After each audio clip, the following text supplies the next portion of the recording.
tous, je suis Didier Mazier, je vous souhaite la bienvenue, je vous remercie pour votre fidélité.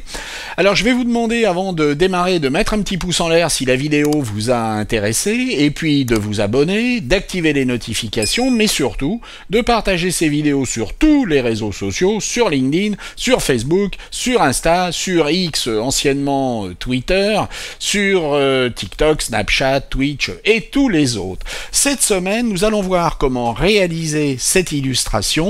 Alors nous allons réutiliser une technique que vous connaissez mais que nous allons réviser avec le script Fillinger, mais nous allons également voir une autre petite astuce qui va vous permettre de vous en sortir beaucoup plus rapidement. Alors mettons-nous au travail sans plus tarder. Je vous renvoie à la vidéo de la semaine passée où nous avons utilisé le script Fillinger, donc cette vidéo vous explique comment il fonctionne et puis surtout où le trouver et comment le télécharger, mais puisqu'il est installé, nous allons pouvoir le faire fonctionner. Je vous rappelle que nous allons placer ces différents éléments en arrière-plan, donc au niveau de la disposition nous allons demander arrière-plan, et puis nous allons les sélectionner ainsi que ce carré. Et nous allons aller dans le menu fichier, nous allons aller dans les scripts, et nous avons notre script Fillinger qui se trouve ici. Alors nous allons le sélectionner, nous allons régler les différents éléments, nous allons demander à garder notre carré blanc une fois que nous aurons fini d'exécuter le script, et nous allons cliquer sur OK. Et nous avons rempli l'intérieur de ce carré avec les différents éléments de façon aléatoire.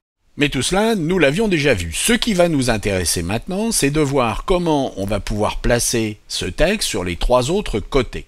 Eh bien, nous allons tout simplement le sélectionner, nous allons aller dans le menu Objet, et nous allons demander à faire une répétition qui va être une répétition radiale.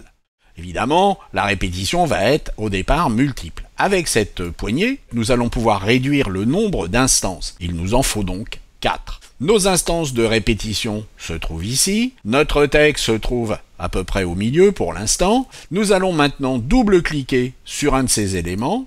Et vous voyez que nous sommes entrés dans notre répétition radiale. Nous allons donc pouvoir déplacer un élément de façon à positionner, comme nous le souhaitons, ces différents éléments. Notez que nous pouvons agrandir ou réduire le résultat, y compris avec la touche Alt et majuscule, pour que l'agrandissement ou la réduction puisse s'opérer de façon centrée. Et nous avons maintenant réglé notre dessin. Alors bien entendu, il va falloir affiner tout cela, on peut mieux disposer ces éléments, mais globalement, vous avez compris le principe. Alors n'hésitez pas à utiliser cette astuce de la duplication radiale de façon à pouvoir créer ce genre d'étiquettes ou d'affiches. J'espère que cela vous a intéressé, et puis je vous dis à la semaine prochaine. Au revoir.